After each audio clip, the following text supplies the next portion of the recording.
বাংলার একটা ছোট্ট গ্রাম দেউলপুর। চারিদিকে সবুজ ধানক্ষেত, পাখির ডাক আর শান্ত মনোরম পরিবেশ। সেই গ্রামে থাকতো 12 বছরের একটি ছেলে, রাহুল। রাহুল ছিল খুবই সৎ, পরিশ্রমী আর সাহসী। তার সবচেয়ে প্রিয় জিনিস ছিল একটা পুরানো বাঁশি, যেটা তার দাদু তাকে উপহার হিসাবে দিয়েছিল। একদিন সকালে গ্রামে হুলুস্থুলুস বেঁধে গেল।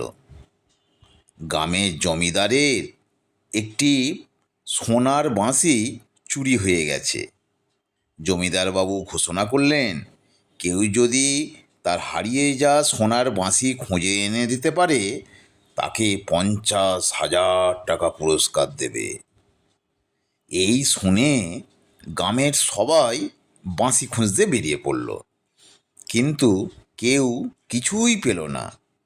রাহুল ভাবল, টাকার জন্য নয়, গ্রামের জিনিসটা তো ফিরিয়ে আনতেই হবে। সে জঙ্গলের পথ ধরে হাঁটতে লাগলো। কিছু দূর গিয়ে সে দেখতে পেল এক বৃদ্ধ ভারী কাঠের বোঝা নিয়ে হাঁটতে পারছে না, কিছুতেই হাঁটতে পারছে না। রাহুল এই বাঁশি খোঁজা বন্ধ করে বৃদ্ধকে সাহায্য করতে এগিয়ে গেল। বৃদ্ধ খুশি হয়ে বললেন, তোমার মতো ভালো ছেলে খুব কমই দেখা যায় বাবা। এই নাও, এই মানচিত্রটা রাখো, হয়তো তোমার কাজে লাগতে পারে। মানচিত্রে একটি পুরানো বটগাছের চিহ্ন ছিল। রাহুল সেখানে পৌঁছে দেখল গাছের নিচে এক জায়গায় একটু মাটি আলগা হয়ে আছে। সে সেই জায়গাটা খুঁড়তে শুরু করলো। কিছুক্ষণ পর একটা কাঠের বাক্স বেরিয়ে এলো। বাক্স খুলতেই ভেতরে ঝলমল করে উঠল সেই সোনার বাঁশি। ঠিক তখনই গ্রামের এক লোভী লোক গণেশ এসে বলল, ওটা আমার, আগে আমি ওখানে দেখেছি। রাহুল শান্তভাবে বলল, যদি তোমার হয় তাহলে বলো তো বাক্সের ভেতর আর কি আছে। গণেশ কোনো উত্তর দিতে পারল না, কারণ সে তো জানেই না ওর ভেতরে কি আছে। ঠিক এই সময় উপস্থিত হলেন ওই বৃদ্ধটি।